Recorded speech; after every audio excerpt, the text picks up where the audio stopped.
could become. The $100 he had given me weighed heavily in my pocket, a lifeline I could choose to squander or use to set myself on a different path. He continued, "I know it's tempting to use that money to numb the pain and escape, but deep down, you know that's not the answer. There's a better life waiting for you, one where you can rediscover your true self, free from the clutches of addiction." His sincerity touched my wounded soul, and a part of me yearned to believe in the possibility of change. I knew I couldn't keep spiraling down this destructive path. It was time to confront the demons within me and find the strength to rebuild my life. "I want to help you," he said, his voice filled with determination.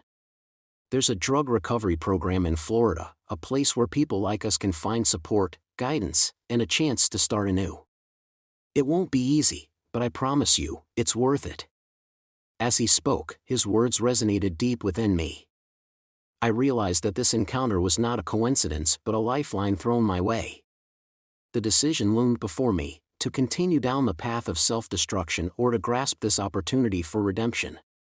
Summoning the last remnants of courage, I looked him in the eyes and said, "Yes, I want to go to that drug recovery program in Florida. I don't want to live like this anymore. I want to find myself again and reclaim my life." A smile of relief and hope spread across his face, and he nodded, understanding the significance of my choice. "Good," he said, his voice filled with genuine joy. "We'll get you there. You're not alone in this anymore." Together, we walked towards his car, leaving behind the bleak streets of Kensington. As I settled into the passenger seat, I couldn't help but feel a flicker of optimism deep within me. The road to recovery would be arduous, but I was no longer alone. With his guidance and the support of the drug recovery program, there was a chance for me to heal, to rediscover my self-worth, and to create a future far removed from the cold cement of addiction. And so, with a mix of trepidation and hope, we drove away from the darkness of Kensington, towards a new chapter in my life, where redemption and transformation awaited. His gaze pierced through the layers of despair and addiction, as if he could see the glimmer of hope hidden within me. With a small, comforting smile, he reassured me, "You can go back. You can reclaim your life." His words resonated deeply within me, stirring a mix of emotions that I struggled to put into words. How could I be ready for a new life, for a chance at redemption? But deep down, I knew that staying trapped in the cycle of addiction was not the answer. I nodded slowly, my voice barely a whisper, "Yes, I want to go." A surge of warmth enveloped me as he pulled me into a heartfelt embrace. In that moment, I felt the weight of his own journey, his battles fought and won, as he whispered, "Everything will be all right. God loves you." Tears welled up in my eyes, a mixture of gratitude and relief. It was as if the heavens had heard my silent pleas and orchestrated this encounter to offer me a lifeline. I mustered the courage to ask him why he had waited for me, why he had shown such unwavering faith. His eyes sparkled with a gentle wisdom, and he replied, "My name is Mr. Roman. I, too, was once caught in the clutches of addiction. But through divine intervention, God spoke to my heart and told me to wait for you. He guided me to be here, to offer you a chance for transformation and a new beginning." The realization hit me like a wave crashing upon the shore.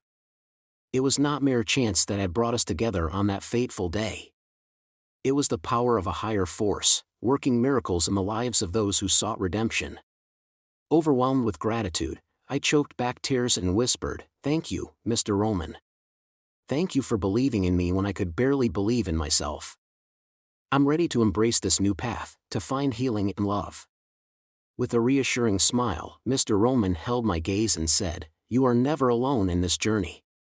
God has a plan for you, and with His guidance, you will overcome. Let us embark on this road to recovery together, hand in hand, as we seek a life filled with purpose and joy."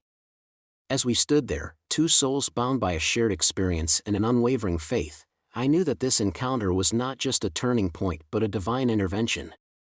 With renewed hope coursing through my veins, I stepped forward into the embrace of God's love, ready to face the challenges ahead and embrace the promise of a brighter future. Drug overdose deaths remain high. 75% of the nearly 92,000 drug overdose deaths in 2020 involved an opioid. More than 932,000 people have died since 1999 from a drug overdose. 1 In 2020, 91,799 drug overdose deaths occurred in the United States. The age-adjusted rate of overdose deaths increased by 31% from 2019, 21.6 per 100,000, to 2020, 28.3 per 100,000. Opioids, mainly synthetic opioids, other than methadone, are currently the main driver of drug overdose deaths. 82.3% of opioid-involved overdose deaths involve synthetic opioids. Opioids were involved in 68,630 overdose deaths in 2020, 74.8% of all drug overdose deaths. Drug overdose deaths involving psychostimulants such as methamphetamine are increasing with and without synthetic opioid involvement. In 2020, more than 56,000 deaths involving synthetic opioids, other than methadone, occurred in the United States, which is more deaths than from any other type of opioid. Synthetic